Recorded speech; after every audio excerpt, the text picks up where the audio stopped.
భగవంతునితో ప్రార్థన ఏమిటంటే ఎన్నో సంవత్సరాల వరకు బాబా గారు అందరికీ ఆశీర్వాదం ఇస్తూ ఉండాలి మరియు సమాజంలో శాంతి సుఖం అభివృద్ధి చెందాలి అని ఆ జస్టిస్ లాయర్ వకీలు భగవంతుని బాబాను ప్రార్థిస్తున్నారు. అందరికీ జ్ఞానజ్యోతి వెలగాలి, అందరి సుఖశాంతులతో సమాజం ఉండాలి.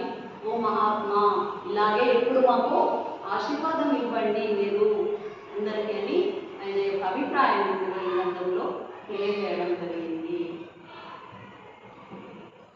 ఎక్కడ భగవద్గీత నడుస్తుందో అక్కడ కృష్ణుడు, ఎక్కడ గురు గ్రంథ పారాయణం జరుగుతుందో అక్కడ గురువు కూడా ప్రత్యక్షమైంది.